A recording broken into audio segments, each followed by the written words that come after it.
where two sides come together to find common ground. Today, we focus on what very well may be the most polarizing topic of our era, perhaps the most complex conflict in history, a conflict that has spanned over 100 years. And to many, it still seems like there's no end in sight.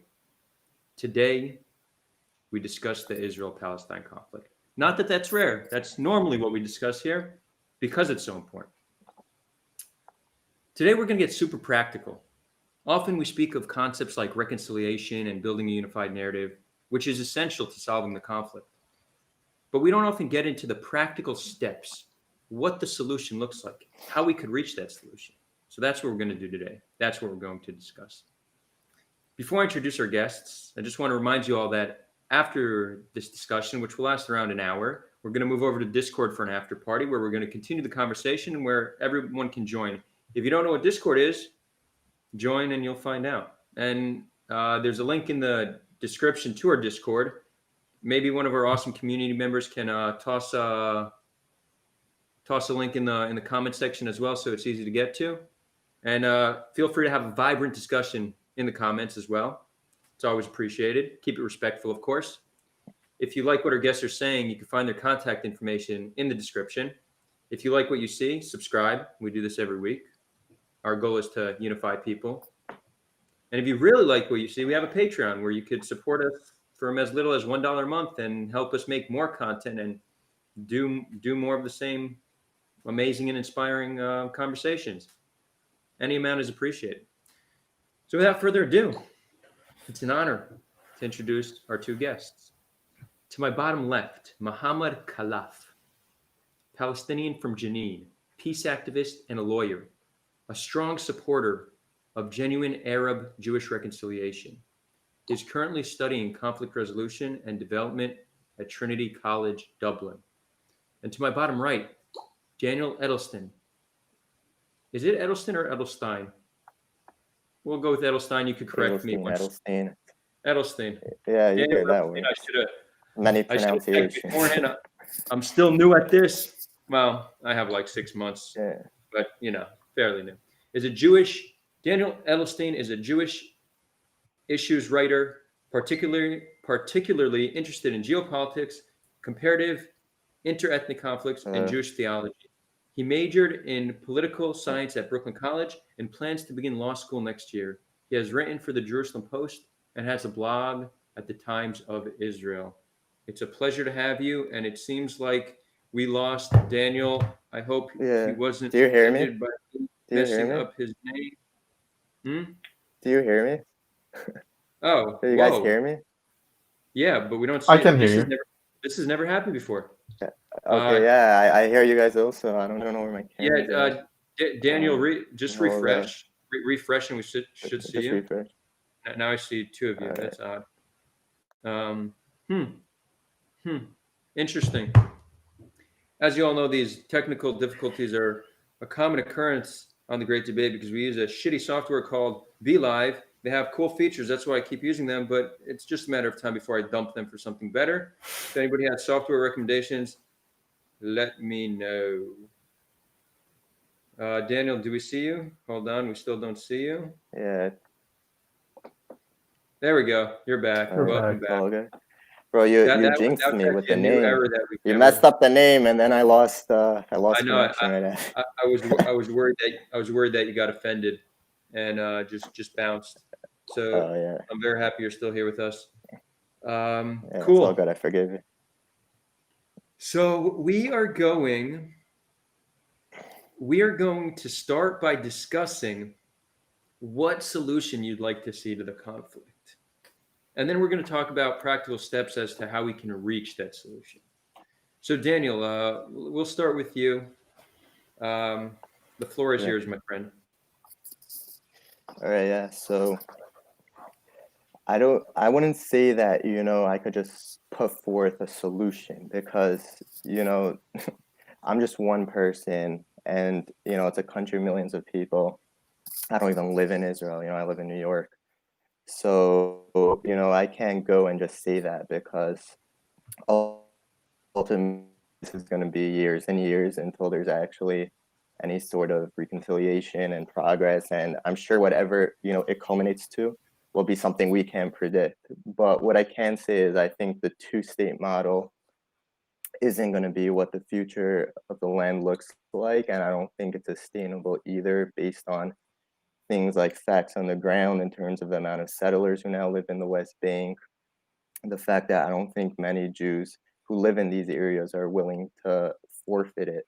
I think these are very ideological and passionate people who will not just, be moved out. And then the only viable solution, actually, ironically, in my opinion, is something like what the Trump plan is in terms of a two-state solution, because that's literally based on the new facts on the ground. But you see, it's like a not sustainable plan. It's basically just a bunch of bridges connecting, and urban enclaves. So I think the solution has to be something which does not remove anyone from their land, which does not create more walls and borders and all these things, which in my opinion just further exacerbate the conflict.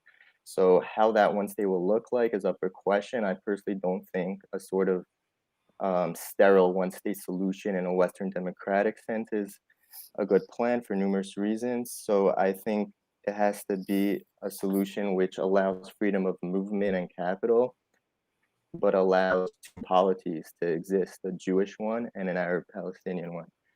And I think that could take the form of some sort of federation, confederation. There's numerous models, but that's my general pitch. Thank you, Daniel. So, it's interesting because I don't have, I try to remain agnostic when it comes to solution. I could get behind many, and I'm open to having guests from, who will present any solution. But it seems like the vast majority of the guests we've had on, they're all talking about federation. But if you, if you speak to most Israelis, most Palestinians, most people abroad, it seems like the solution that is stuck in their mind is two-state solution. So there's an interesting paradigm where most people only see one solution as relevant, although they don't see it as viable. And then it seems like there's a movement of activists who are talking about something completely different. So it's interesting that that's the case, and it seems like federation is gaining popularity day by day. I even have trouble finding people who will come on and make the case for two-state solution. If anyone's watching and you want to come on and make the case for two states, I'd love to have you on. But I just wanted to share that observation. Thank you, Daniel. Mohammad, what are your thoughts on what kind of solution you'd like to see? Okay, so I kind of agree with Daniel. First of all, I don't see one state solution a possibility, because for one state you need to have enough common ground, and we don't have that in Palestine, Israel. And I think it should be something in between, because also a two-state solution does not seem to be viable. Like a two-state solution in its traditional sense is going to be very difficult to implement. Daniel brought up the issue of the settlements. You have even if Palestinians and Israelis agree that we are going to keep the settlement blocks and then evacuate the smaller settlements and outposts, it's going to be very difficult, if not impossible, for any Israeli government, whether that's a right-wing, center, or left-wing government, to evacuate 80,000 people, because we have seen what happened in Gaza in 2005. It was a very difficult and polarizing process. So a two-state solution in its traditional sense, based on the 67 lines, is not possible anymore, I think, and a one-state solution is not possible. But not a federation as well. I would not say a federation is a solution, because a federation, my understanding of a federation is that you have people who have equal rights within one political entity. Like they have some form of equal rights. federation can be like the Russian Federation. People in Chechnya and people in Moscow, they have the same set of rights, but they're in one political entity. I don't see that possible in Israel-Palestine. So what I think is viable is something based on separation first, and then we find political separation. Like Palestinians need to know what is theirs, and Israelis need to know what is theirs, and what piece of land, what political entity each one has. And based on that, say Palestinians knew that they would get like 80% or 90% of the West Bank within and they would get sovereignty over that and would be in a position to compromise on what they would be given control of. And then we can see like what practical steps can be done in order to do this, like cooperation after the separation. But there needs to be drawn.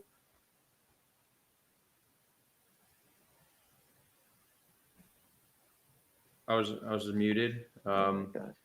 So that's interesting. You think there first needs to be some kind of separation, some kind of independence for Palestinians before something like a federation is viable.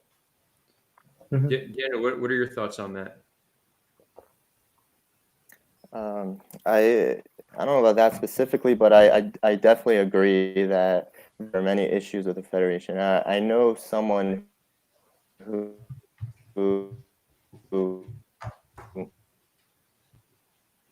I'm Daniel, blinking on his name offhand, but he's one of the I think it's actually. Sorry, can you repeat, please? Yeah, we lost you for a minute. Yeah, it's my. Let me open the door here. My connection to the Wi-Fi better. Get those Wi-Fi rays coming in strong. Oh, I mean, I think it should be good. Is it better now? For now, yeah. Hopefully it stays Is it that better way. now? All right. Yeah. So yeah, I basically agree with the general idea that a federation, if you were to include Gaza, and then I think the elephant in the room in this whole reconciliation talk are two things: one, Gaza, and two, the refugees. And I think it's easy to just ignore it because like Gaza is like a de facto separate entity, which Israel basically, there's a blockade, and there's many direct connections to the Israeli occupation and the IDF. But the thing is, there's separation because it's not like there's soldiers inside, and it's easy to just there's the fence, and then there's occasionally missiles, and then there's counter strikes.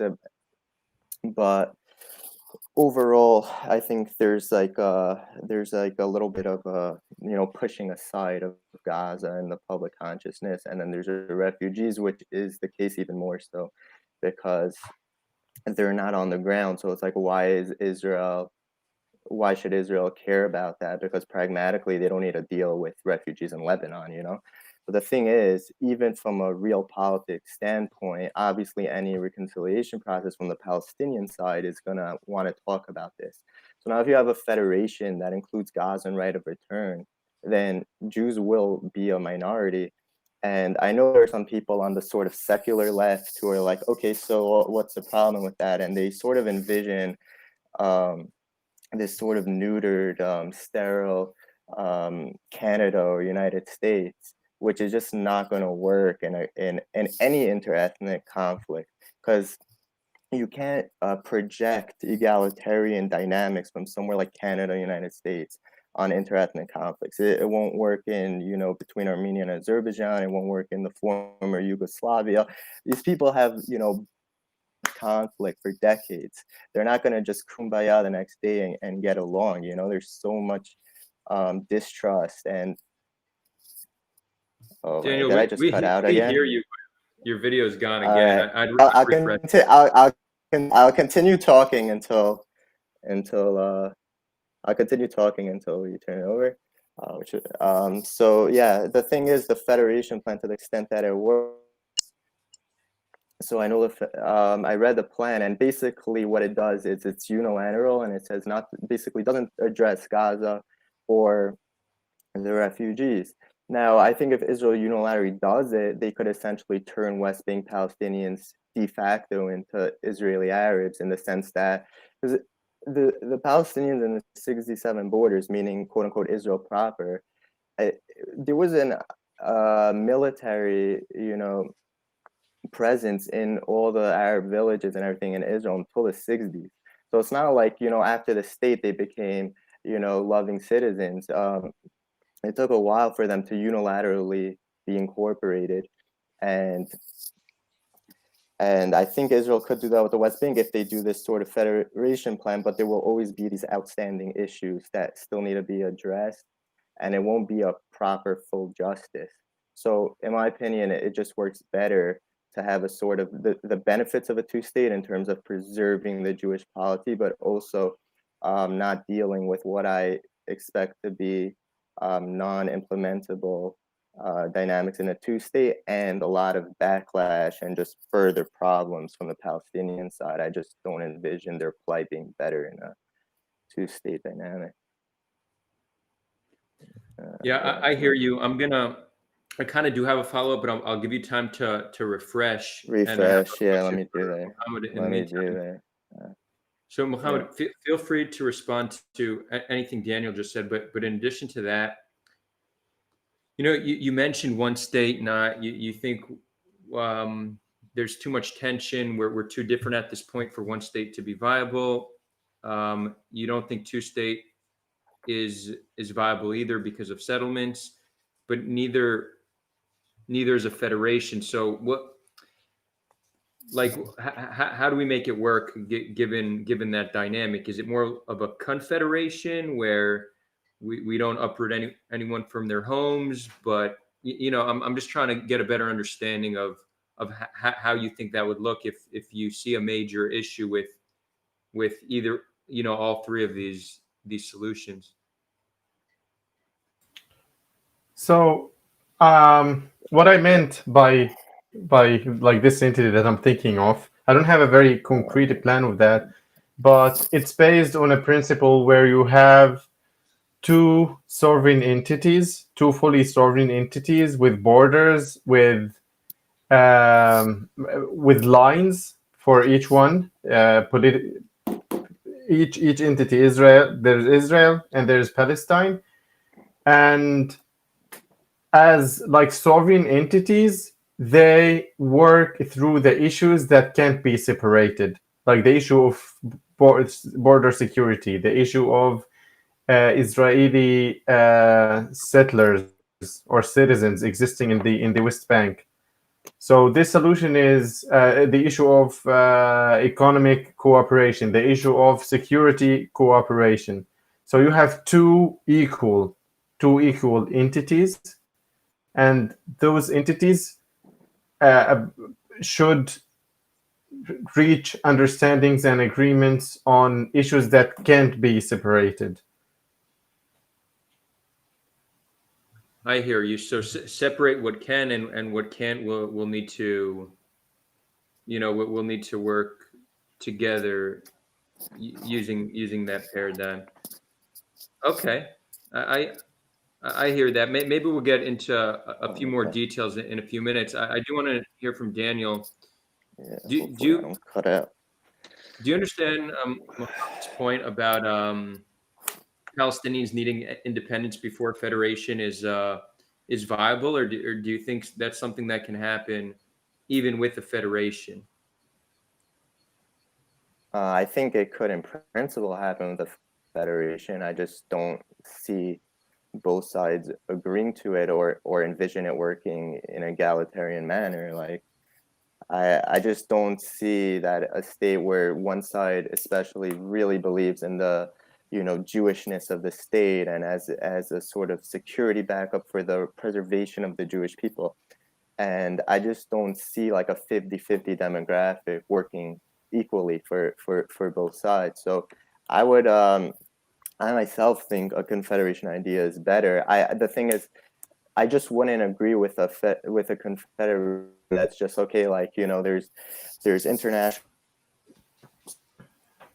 and you know, the diplomats from Ramallah and from Jerusalem are signing papers, and then they're like, okay, we're gonna cede you the West Bank, and then we just let a Palestinian government emerge. Because I just imagine that will be very likely a sort of Gaza 2.0 situation, and best case scenario it'll be like a Jordan 2.0. But I think that's just a realistic assessment of the matter. So I would support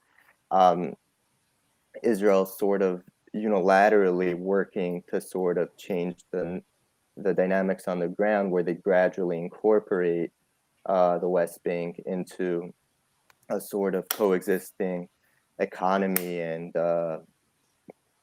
education system, whatever it is, with Israel. And I don't think this will be protested by Palestinians, because right now Israel, I mean, they don't control their internal affairs, but Israel has a de facto occupation in the West Bank. So it's not like they're just, you know, invading Gaza or something like that, where they don't already have a existing presence on the ground. They already do. So any movement from Israel that shows good faith and isn't perceived as, oh, now they're demolishing my home, now they, you know, now they're building more settlements, anything that's actually like moving the Palestinian society more towards benefits, towards a brighter future, I mean, I just don't see that as having any negative side. So, and I think it's possible, but yeah, that's my take.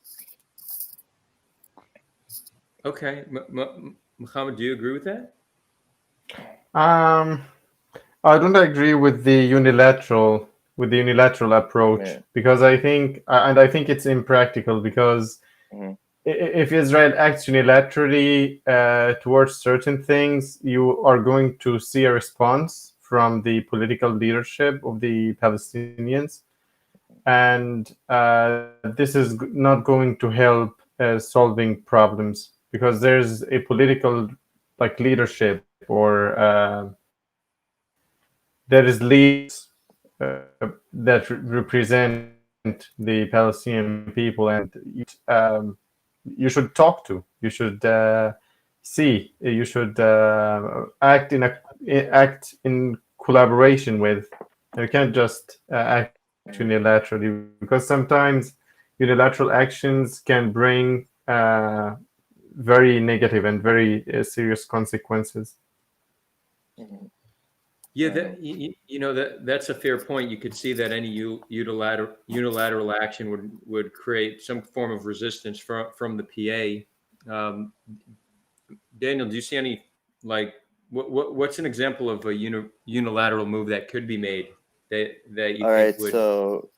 so I mean, I don't like disagree with Mohammed per se. Like, I don't think Israel should like just go into Area A, which let's say has the highest degree of internal Palestinian autonomy, and just do whatever. First of all, I don't think they could do that because they don't have like the same control they have in like Area C or Area B. But let's say Area C, right? That has a minority of the Palestinian population. It's where like basically all the settlements are, and it's where the majority of the actual geographic territory of the West Bank. So if Israel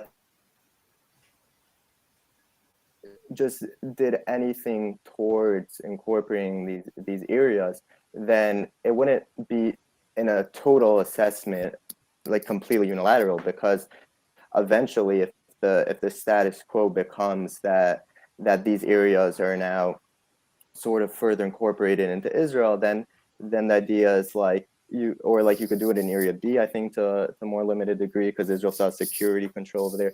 But then eventually there could be a solution where basically um, there's already a status quo of normalization, and then they can negotiate with the leadership in Area C and things like that. And actually, this is very interesting, because the Trump administration did something pretty similar to this in regards to Kosovo. So Kosovo is an area which was an autonomous region in Serbia under former Yugoslavia, and then when Yugoslavia got dismantled and all the states got balkanized and broke up. So a little bit after that, then Kosovo, which is like 90% ethnic Albanians, basically unilaterally seceded and they declare independence. Half the world countries recognize Kosovo's independence and half don't, and Serbia still claims de jure rights to the land, even though de facto they have no control over it.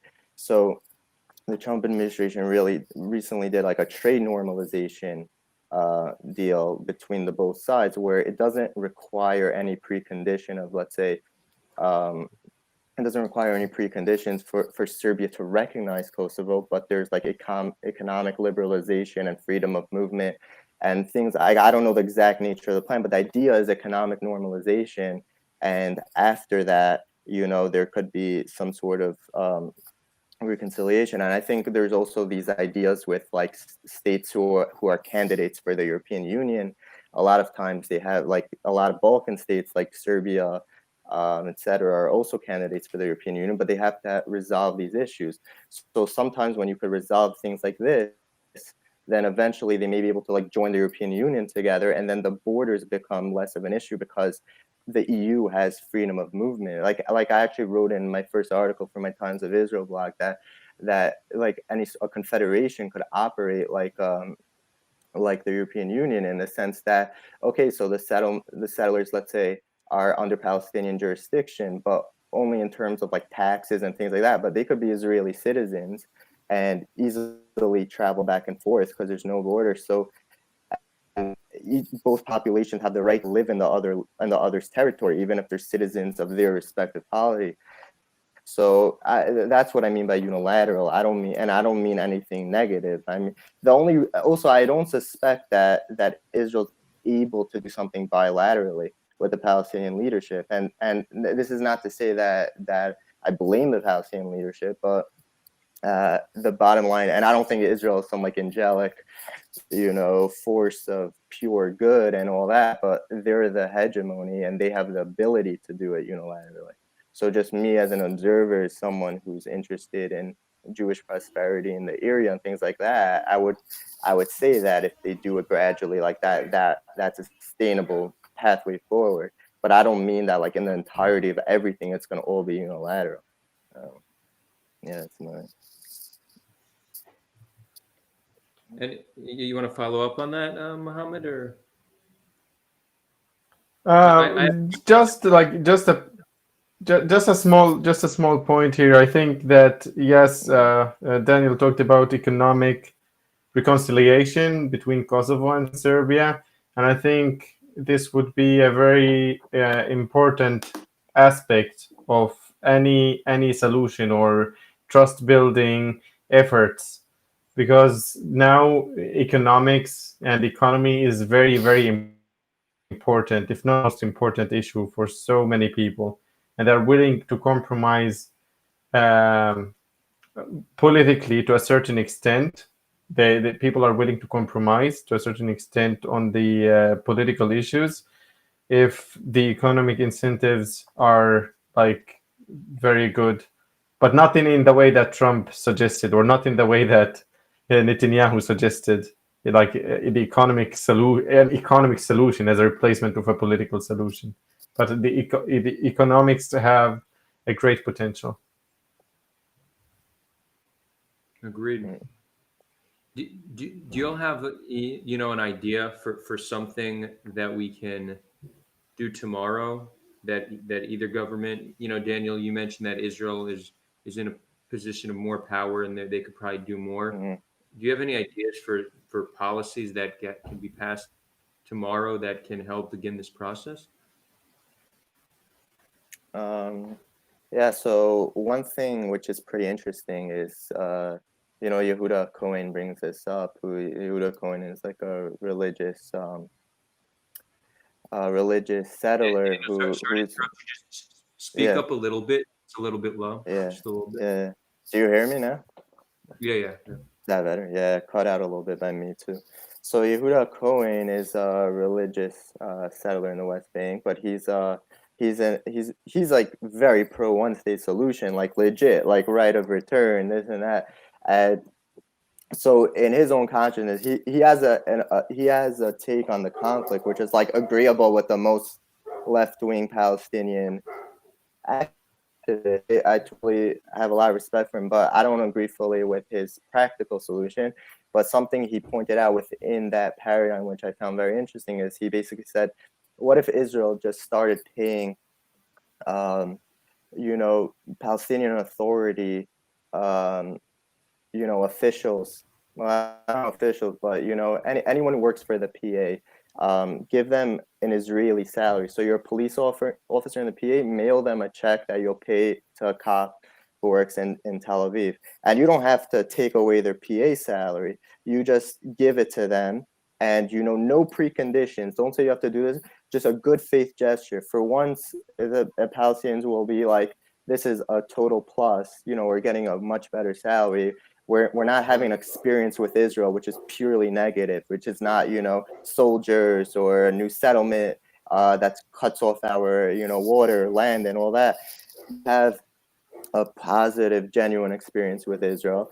And then this is what I mean by like a unilateral thing. It's not like unilaterally go and occupy the area and take it's like unilateral motions, which okay, I'm sure the PA leadership might not like that, because maybe they have their hegemony and they want to like keep their positions and all that. But for the overall Palestinian people, I think that's a good thing. And another thing I would just say is like, even small things which are not like solution oriented, but it is like cultural normalization. It's like, for example, like most Israelis don't know Arabic, and especially that like 60% of the Israeli Jewish population have like grandparents who spoke Arabic, sometimes their first language, or at least the great grandparents and things like that. So I think there should be a revival of genuinely teaching Arabic, and I think most Israeli public schools do teach it as like an optional second language, but it's like a joke. No one like actually learns it. So if you like taught Arabic to Jewish students to the same extent that Israeli Arabs know Hebrew, which is pretty solid, you're not going to solve anything, but you are going to break a little bit of that separation and the otherness and not knowing the other side. So those are like two things I think. But like, it's just general idea, the whole check thing. That's just a practical manifestation that I just took from Yehuda's. But I think that's a general gist of things that could be moving forward. Thank you. Hold on real quickly.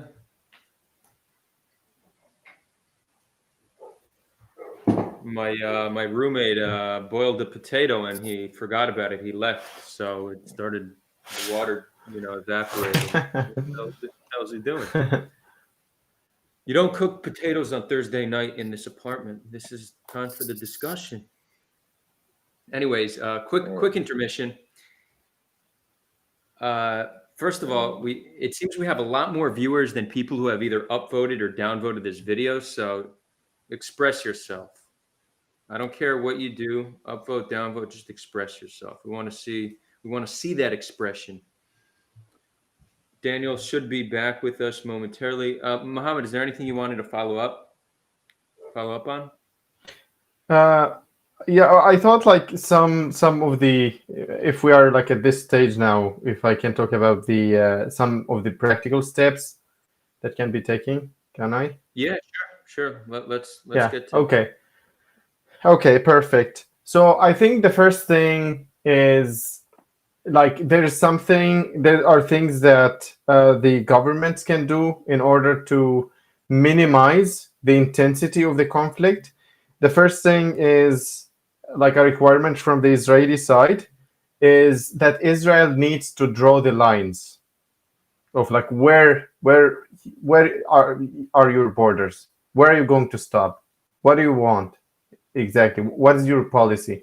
Because the current Israeli policy of allowing very rapid settlement expansion, I haven't researched that, but from what I hear from Palestinian officials, I don't know if that's a neutral source, they say that expansion of Israeli settlements is much higher than any like normal expansion in any Western city like New York. So Israel needs to mind that and needs to know where it stops and needs to stop outposts and these these people who take over hills and then it becomes a settlement later and land confiscation whatsoever. Because I think this is important. Israel must do that because people would, like the Palestinian people would feel that we can wait. We don't need to be in a conflict. We don't need to like support terrorism. We don't need to, because we can wait. Maybe something will change. But I think what makes it very difficult for peace supporting Palestinians to promote their views or to do something is that it's ongoing. You don't know. Like we feel that we are losing and losing and losing and losing. This is on the Israeli government. But the Palestinian government has a responsibility. The Palestinian government should help the Israeli government do that by changing its thinking from the absolute mentality, it's either we take everything or nothing, to a transitional mentality. Because what the Israeli government is saying, okay, we are like enjoying. Why do we need to change our policies? For Netanyahu, settlers are more important than the feelings of the Palestinians because we are not the ones who vote for him. It's the settlers. So I think the Palestinian Authority should embarrass him with practical transitional proposals, concrete, solid, implantable proposals. Thank you, Mohammed. So Daniel, we're talking about practical first steps, and Mohammed, I think that's a great start. Is there anything you'd like to add to that, Daniel? I think I touched upon like the basic idea beforehand.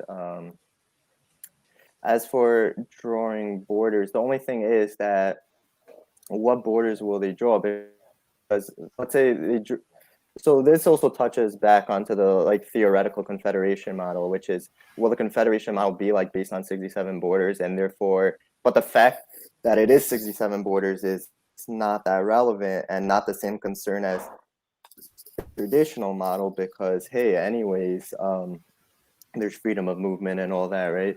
The thing is, I just can't see like as an early step Israel being okay, our borders is 67 borders. I mean, East Jerusalem, the Jewish quarter, Hebron. I just don't see these things like Israel like formally basically saying this is in your territory. But I'll say that I think a more important step than these symbolic gestures would be, for example, Palestinian building permits. Palestinian building permits in Area C in East Jerusalem, high rates of rejection of citizenship application in East Jerusalem. So like Israel's argument is basically what the West being for in. Oh, Daniel, you froze. While Daniel's back, I'm going to announce that this is the last week we're using BeLive. BeLive, you're fired. You're fired.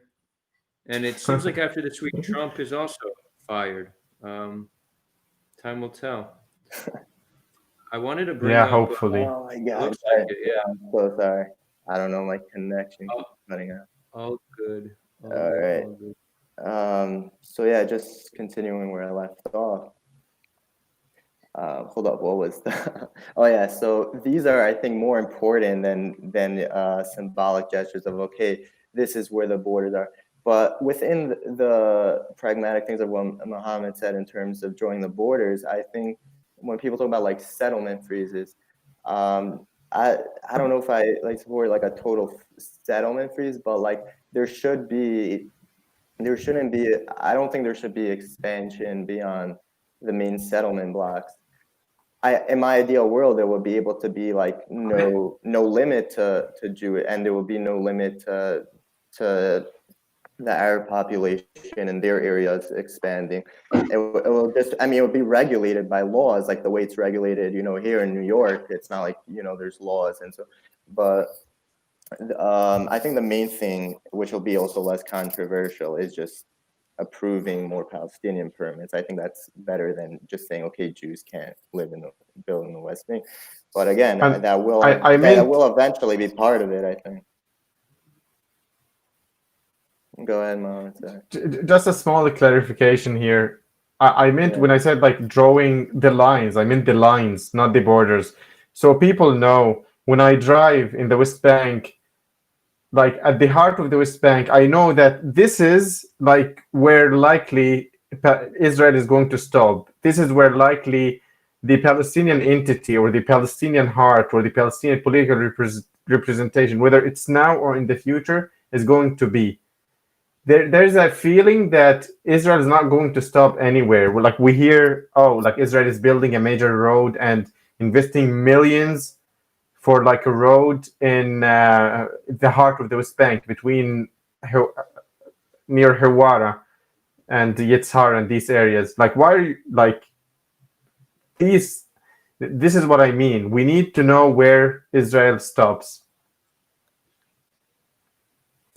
Yeah, I think What is it's reserved to us, even in the future, even after 100 years? There's something should be right. reserved. No, I hear that it's a legit claim. I think there's an issue, and it's something I've really realized in recent months just from having these conversations. But there's not much to get Israelis motivated to act for some kind of peace solution. So obviously, when there's terror attacks, when there's war, we're definitely reminded of the conflict. But then life goes on like usual. We live our lives as normal. We don't need to wait at checkpoints. We're not constantly remembered that we're in conflict with one another, and you know, we also it's such a complex conflict that most people don't really have any idea how to solve. It's hard to get people to act for a solution that seems unsolvable when it doesn't even affect them day to day. So it's like, on one hand, there's an expectation for Israel to be the one to act because they have the power. But in another sense, it's almost like Palestinians should be the one to act because they are the ones that are affected every single day by this conflict. Every single day that they feel it. So, and people say, but why should we? We're oppressed. But it's not about righteousness. It's about solutions, right? We're looking for progress. So it's like, how do we convince Israelis to act? And if the citizens don't care enough, it's hard to expect politicians to care enough because politicians are just thinking about how to keep the people happy in order to get reelected. So it's tricky, and this is a challenge that I personally don't have don't have a solution for. It's possible that if there's enough international pressure to for Israel to do something, it could work. Potentially, if we have very bold leadership, then someone will step up to the plate and say, that's it, we're going to find a solution to this. Or if we get to the point where it's just you begin to have de facto apartheid where it's just you need to solve it. Like right now there's a separation, so it's almost like we justify inequality between Israelis and Palestinians because the narrative is, well, Israeli Arabs are equal to Palestinians. Palestinians, well, they're under PA rule, and they're our enemies, so obviously we need checkpoints. So if that situation on the ground becomes unsustainable for some reason, then it could cause Israel to act. But it's not like there's a clear way how to get Israelis to act to some kind of a solution. It seems like the energy for change exists amongst the Palestinians currently today, right? Any form of resistance that we see is energy behind change.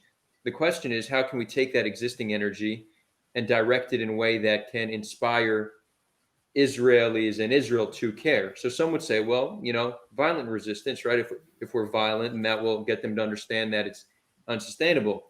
But I tend to think that violence should always be a last resort. And imagine if there was a mass peaceful resistance, like massive, right? And again, I understand that this concept sounds very foreign to many people, to many Yes. Palestinians. Just saying Yes. it sounds nice. It's not a realistic expectation. I realize that. So I'm not just saying it's on you to deal with this.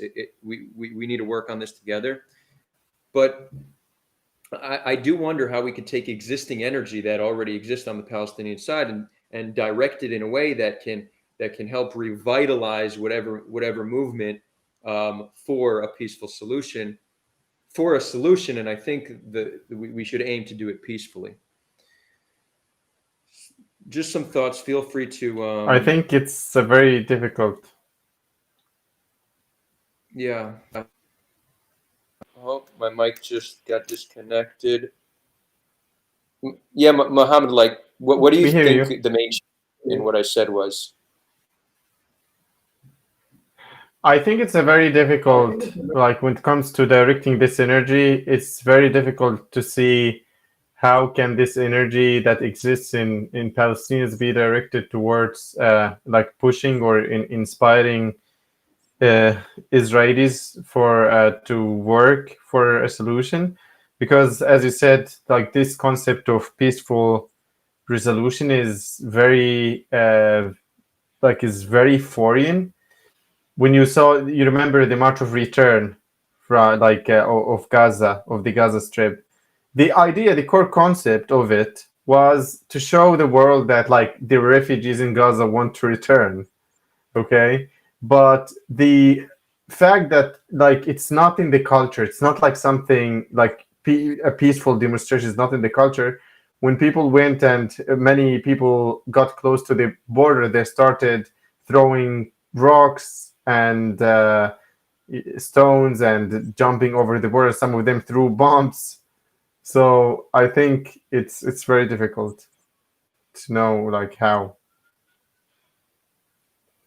Is there any like counterculture amongst Palestinians that's pushing for this peaceful revolution of sorts that you know of? Yes, I think it's international. It's not working like it's not working like inspiring Israelis. The emerging culture among Palestinians is how to like trash Israel's image and use international mechanisms to fight off Israeli oppression and occupation. It's the main counterculture. It's either violence or international stuff. This is what I You're think it saying is. you're saying the peaceful aspect of resistance is, for example, BDS, some kind of international play in order to create pressure on Israel in order to take action.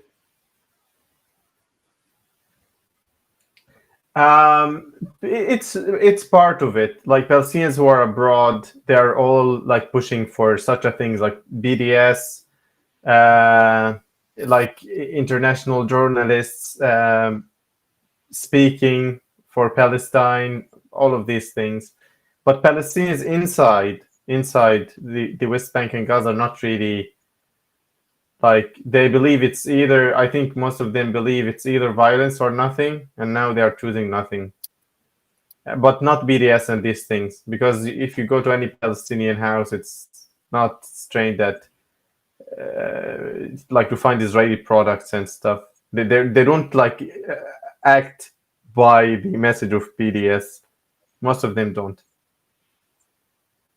I hear you. I hear you. Daniel, do you think there's anything we could do to get Israelis to act, to get the Israeli government to act? First, it goes without saying that these discussions is part of the process. You know, it inspires people, it gives people hope. Most people don't have hope that the conflict could be solved. So when they can see, you know, a respectful and civilized conversation between an Israeli and a Palestinian, or a Jew and a Palestinian, then it inspires hope. But how can we really turn this into something scalable, something that really, you know, changes the dynamic on the ground, that really gets Israelis and the Israeli government to act? Yeah, so as a prelude to the answer to that, I just wanted to touch upon something you talked about earlier, which is that when you're talking about upon who is the responsibility to change the status quo, I agree with you that for Israel, it's very sustainable, meaning Israel is continuing to, develop its economy. Now it's even normalizing unilaterally with Arab states without Palestinian input. And the violence from the West Bank, even though there's every year there's terrorist attacks, it's not close to Intifada levels. And it hasn't been, like, when was the last time there was like a suicide bombing, things like that. So the intensity of the resistance is not what it was decades ago, and Israel is increasingly normalizing with the region, and its economy is advancing, its tech industry, and all these things. So I agree that it could get away with it more without feeling it. The thing is, when there's terrorist attacks, and it's like, why aren't you peaceful? Why are you resorting to terrorism? But in the interim, it's not like Israel's rushing to alleviate the problem.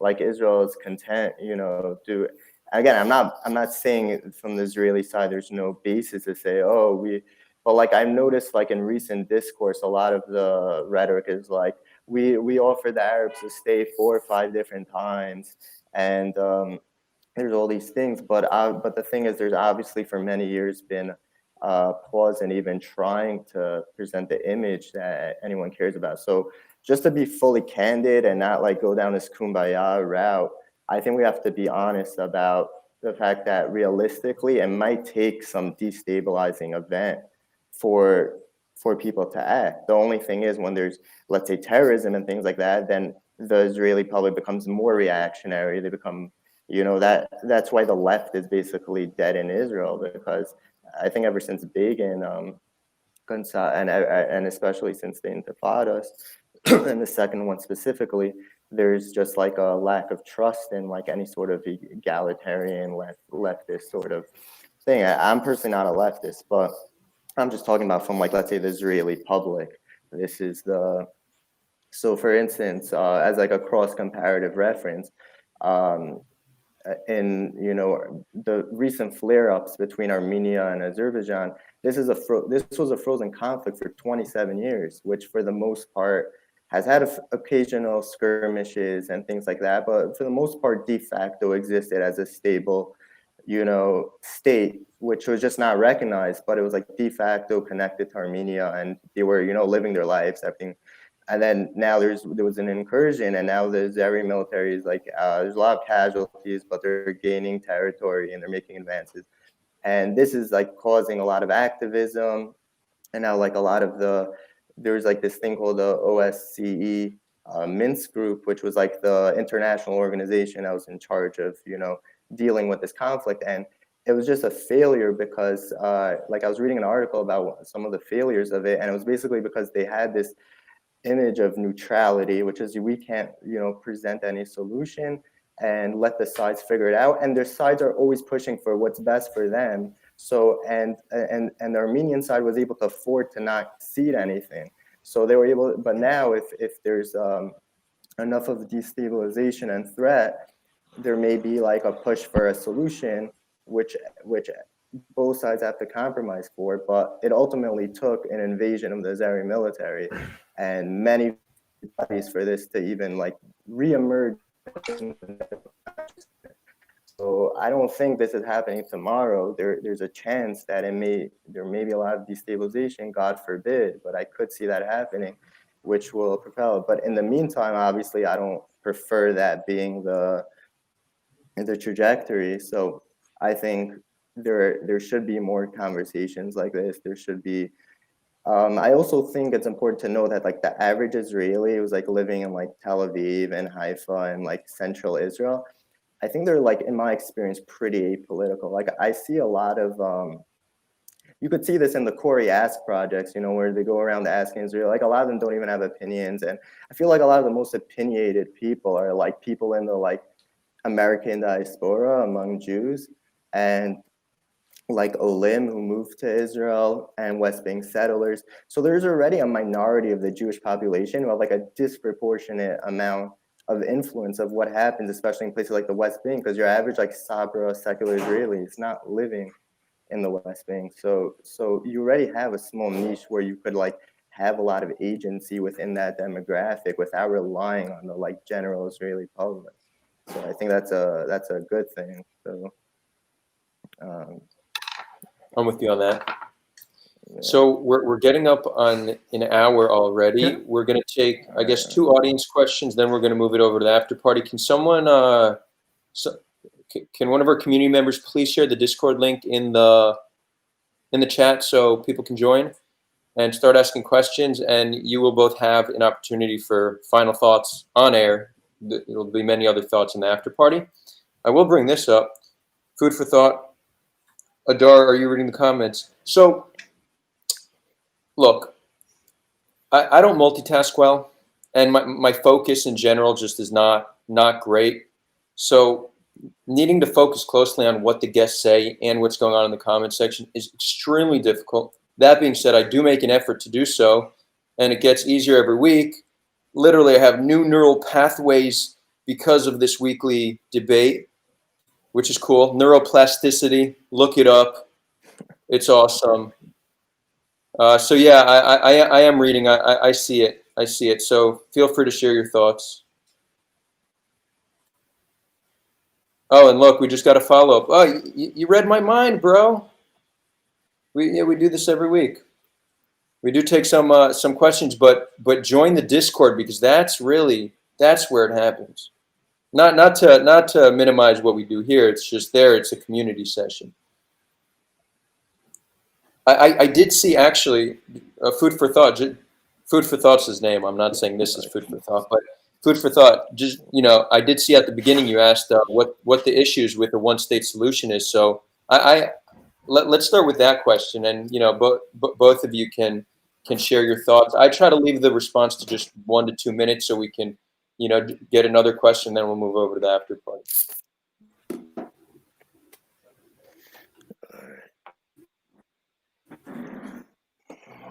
So the question is, what is wrong with the one-state solution? Why can't we just, live together? Who's going? This is for both of you. I mean, I can answer it, but No, I wasn't sure it's going. Mohammed, you want to go first? Hello? You guys hear me? About like why? What are the issues with the two-state solution? Yes. Well, our friend, food for thought. He asked. Sorry, I actually don't know if he, she, or they, but they asked us what the solution is. What's wrong with a one-state solution? Why both of you think a one-state solution can't work? Simply because there's not enough common ground. If you hear like now the discussion within academic and practical within academic and practical circles about what is the problem with Western democracies now, for example, what's the problem with the United States and polarization, they say if there is not enough common ground, democracies get destroyed. So there's not enough common ground already, and the differences are too broad between Palestinians and Israelis when it comes to the way of life, when it comes to how they understand democracy, how they understand community, culture, everything. So, and history, conflict. We can't just be in one democracy. You think there would be like too much of a demographic battle on yes, there would be like polarized. If you look at the Knesset, you have like 60 Jewish members and 60 Arab members, and they're like waiting for each other to pass like a bill that is going to rock the other side, and they're going to go. Yeah. We see it in Northern Ireland here. Their government, they set like power sharing mechanism, the Stormont executive, as I remember. And from 2017 to mid 2020, it was just off. Like it was shut down because they would not agree on anything, just because there are two different ethnic groups, religious. Daniel, you want to share? Thanks, Mohammed. Yeah, I completely agree with Mohammed. So yeah, Mohammed's in Ireland currently. So obviously you have the north over there where there was the troubles for decades, and then they forgot what the name of the peace agreement was, but basically I think what it The Good allowed was Friday. Good Friday Agreement, correct? Right. Good reminder. Thanks. So they had the Good Friday Agreement, which I think allowed they remained within the United Kingdom, right? Because the Catholics were trying to join, their brethren in the Republic and unify Ireland, and the Protestants there, who I think I don't know if now, but at the time had a slight majority, wanted to remain part of the United Kingdom. So they had a solution where basically it's like there won't be borders, there'll be like freedom of movement. I think both populations could get Irish citizenship. So especially now, there was a big issue because of the European Brexit and everything. But before, there was like, the ideas with Brexit is like there can't be a hard border, because now it's like, okay, you're not legally under, you don't pay taxes to Ireland, but you could drive there just as if it was part of Ireland, and you have freedom of movement and this. And even with that, there's so much crap and so much conflict. Yes, And they if hate each other. you want another best case scenario, look at Belgium. I mean, this is like Brussels is like the center of the European Union, and yet within Belgium itself, right? You have the Dutch who live in the north and the French who live in the south, and Brussels is, kind of like their Jerusalem. It's like the center, and it's mixed, and they're constantly never passing anything because both national communities are always boycotting each other. I have a Serbian friend who I talk to a lot about like the Balkans and former Yugoslavia, and so I'm very interested in comparative conflicts because I think it's important to, they say, why do we learn history? To learn from it. So I think it's also the same things with geopolitics. I said basically after the Yugoslav wars, independent Bosnia, which is basically 50% Muslim. So I say Muslim because in Bosnia, there's not really a distinct ethnic group called Bosnians. They're just like South Slavs, like similar to Serbians who like under the Ottomans became Muslim. So they're called like Bosniaks or Muslims. That's like their own community, and they're like 50 to 55%. They have like a slight majority, and the rest of the country are like Croats and Serbs. And the Serbs live in their own area, and it's like a federation. And what it allows is all three communities to have a veto.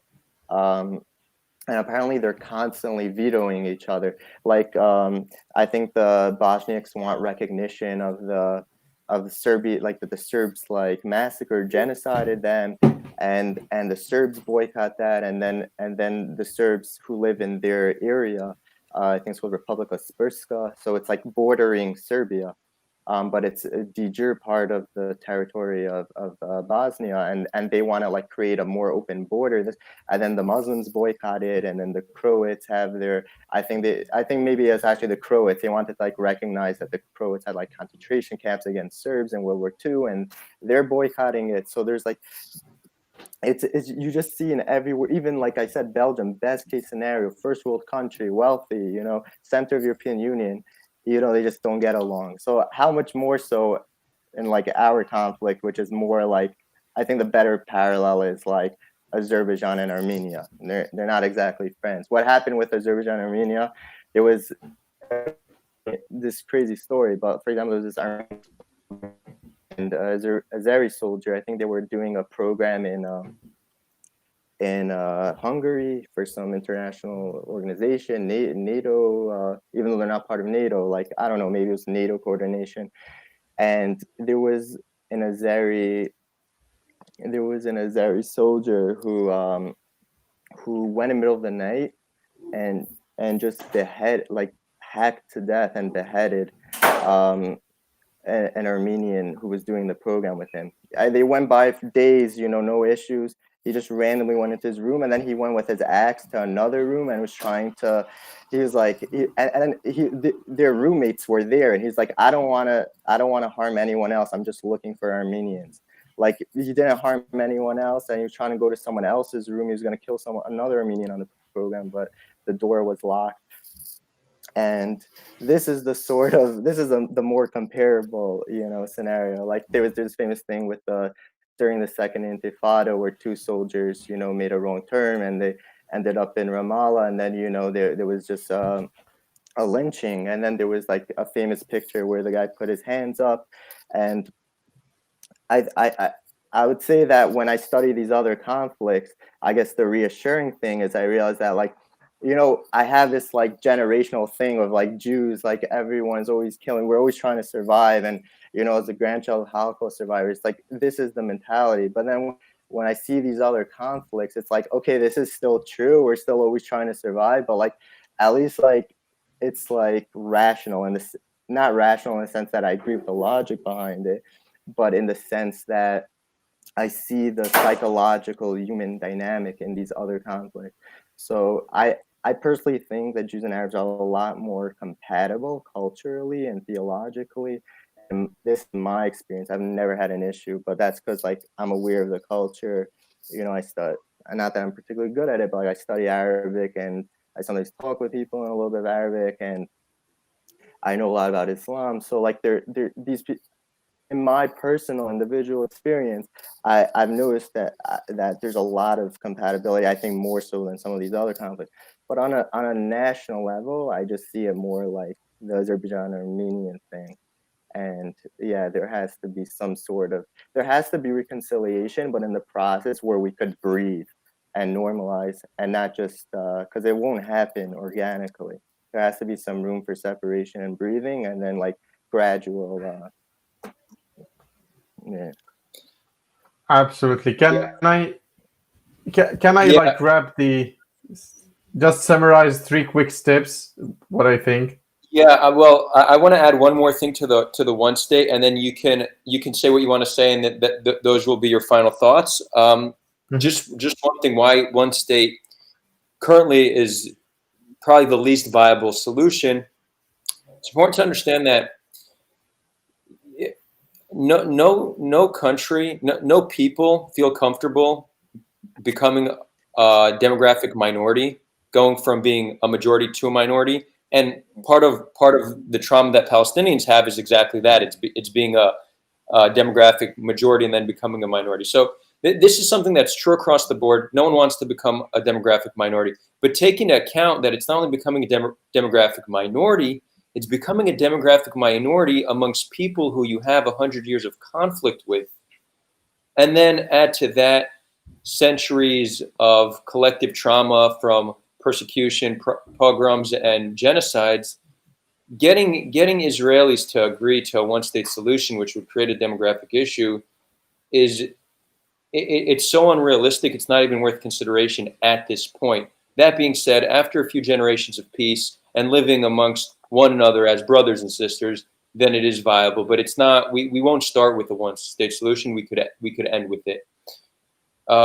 So with that, Mohammad, the floor is yours. Final thoughts, and then we will take it to the after party. Absolutely agree. Okay, so what I see, the practical steps must be taken primarily by governments. The Israeli government and the Palestinian Authority should draw the lines, like the basic lines, what is your territory and what is mine or will be mine in any future solution. Second, companies and economy should be involved. People should see more opportunities so that they are less polarized and less concerned and more tolerant. And then from that, governments also should educate for peace. And that can mean so many things. That's it. Thank you, Mohammad. Daniel, final thoughts, 1 to 2 minutes, please, and then whatever else we'll take to the after party.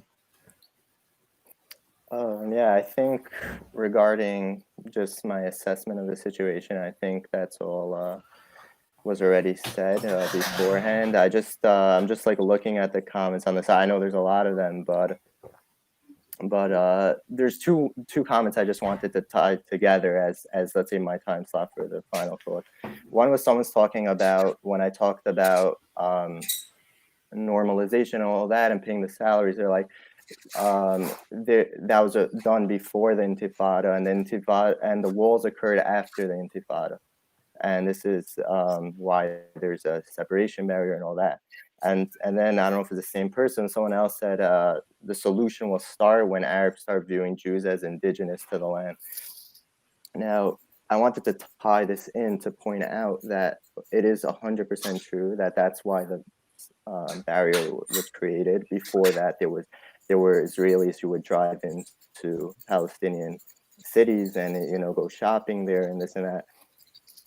But I would address both of those by pointing out that I think that we are at a point in the consciousness of both people where I personally don't think, yes, there are like extremists who are like, oh, go back to Europe, this and that.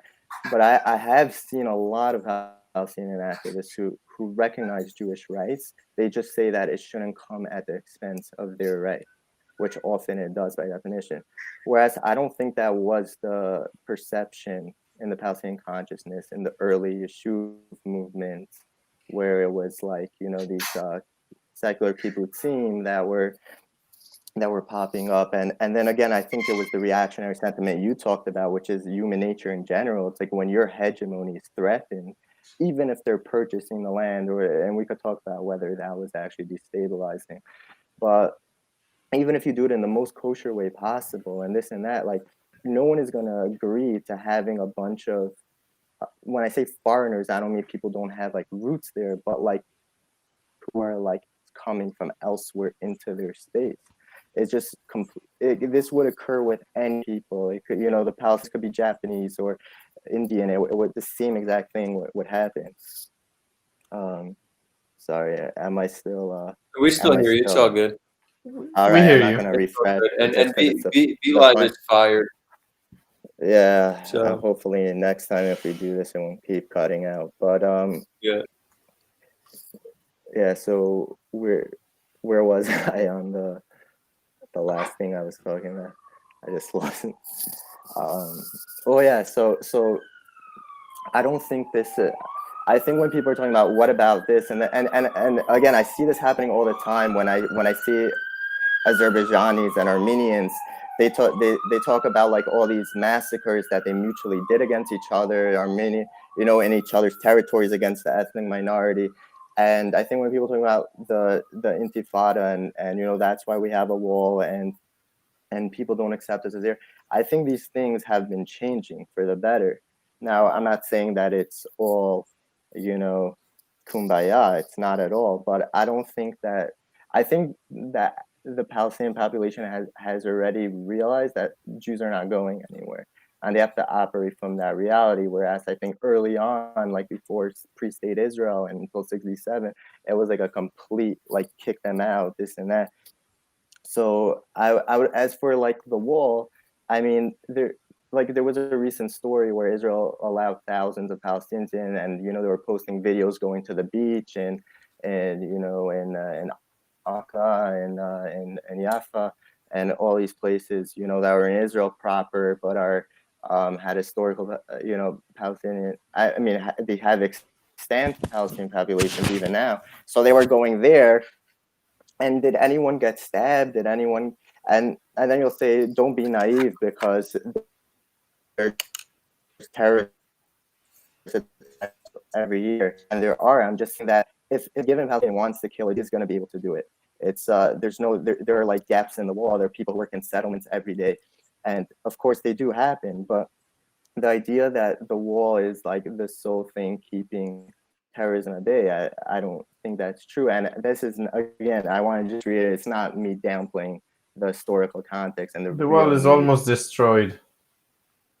Whatever it is, but also another thing I also heard theorized, by the way, that they say that at the time that the suicide bombing stopped, it was because there was like a negotiation with Hamas to not do so. But like I don't really get that, because like why would Hamas like adhere to, like, there's ceasefires in like 2014 and then there's like a million violations. I don't know from which side, but I'm suing both. I mean, whatever it is, there's all these so I don't know, but I heard that was part of it. But regardless, I think that there was historical context, and I don't think that's by definition needs to go on forever, or that there's no moving on from this. I mean, every nation in history has had bloody, sometimes centuries of conflict with their neighbors, and there are people who, you know, reconcile it. So that's my take on it. Awesome. Thank you. Thank you, Brother Daniel, Brother Muhammad. What a pleasure. The conversation is not over. We're moving it to Discord. I'm going to drop the link one more time for those who don't have it yet. If you like what you see, please subscribe. We do this every Thursday. If you really like it, support us on Patreon. It also gives you access to some cool benefits if you support us on Patreon. So that's awesome. Once you join Discord, you'll see on the left-hand side, it says the lounge. That's where we do the after party. You click on the lounge, click it twice. Once to connect, twice to be able to see people who decide to turn their cameras on. May the after party begin with love from Tel Aviv, Israel. Thank you, Brother Adar. We'll join